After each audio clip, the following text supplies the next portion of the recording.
Hello everyone, আসসালামু আলাইকুম। সবাই কেমন আছেন? আশা করি সবাই আল্লাহর রহমতে ভালোই আছেন। আমিও আলহামদুলিল্লাহ আপনাদের দয়ায় ভালো আছি।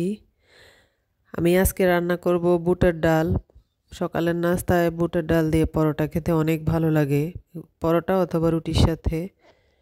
এখানে বুটের ডাল রান্নার জন্য আমি 2 কাপ বুটের ডাল 2-3 ঘন্টা ভিজিয়ে রেখেছিলাম। তারপরে এখন ধুয়ে সেদ্ধ বসিয়ে দিচ্ছি। বুটের ডালটাকে আমি একটি পাত্রে নিয়ে নিলাম। এখন এখানে পরিমাণ মতো পানি দিয়ে এটাকে সেদ্ধ করে নিব, লবণ এবং হলুদ দিয়ে, সাথে আদা রসুন দেব।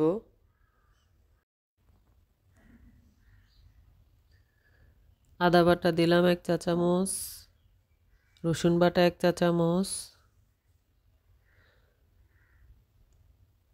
এখন পরিমাণ মতো হাফ চা চামচ হলুদ দিয়ে দিলাম এবং স্বাদ মতো লবণ দিয়ে দিলাম। এখন এই ডালটাকে আমি ঢেকে ফুটে ওঠা পর্যন্ত অপেক্ষা করব। আমার ডালটা ফুটে উঠেছে, এখন নেড়ে চেড়ে দিব।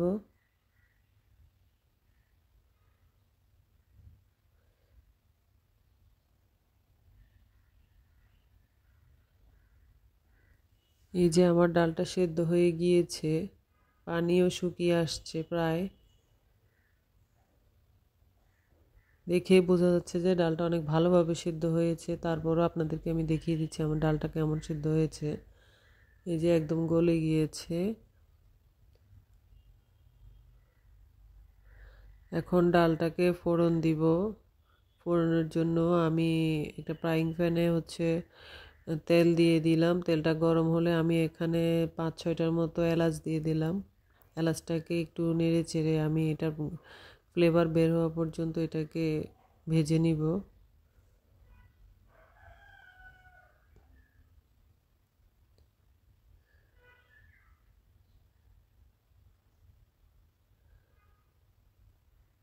ফ্লেভার বের হওয়ার পর আমি এখানে হাফ কাপের মতো পেঁয়াজ কুচি দিয়ে দিলাম।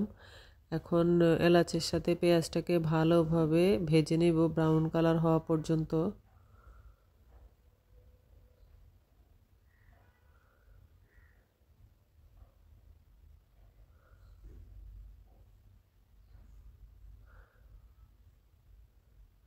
এই যে পেঁয়াজটা ভাজা হয়ে গিয়েছে, এখন আমি ফোড়ন দিয়ে দিচ্ছি।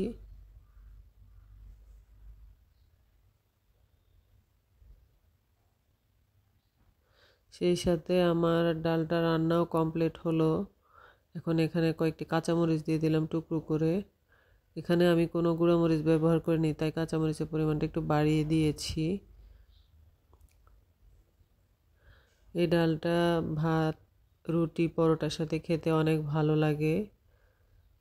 আপনারা কারা কারা এই ডালটা এভাবে রুটি পরোটার সাথে পছন্দ করেন অবশ্যই সবাই কমেন্টে জানাবেন। আর আমার রেসিপিটি যদি ভালো লাগে অবশ্যই সবাই একটি লাইক, কমেন্ট এবং শেয়ার করবেন। আমার পেজটাকে ফলো দিয়ে পাশে থাকবেন আর আমার চ্যানেলটিকে সাবস্ক্রাইব করে রাখবেন। এখন পরিবেশন করে নিচ্ছি।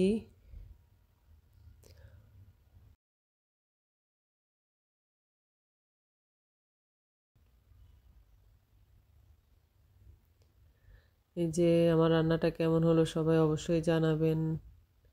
আর নতুন নতুন ভিডিও পেতে আমার পেজটাকে ফলো দিয়ে পাশে থাকবেন। আজকের মতো এখানে বিদায় নিচ্ছি। আল্লাহ হাফেজ।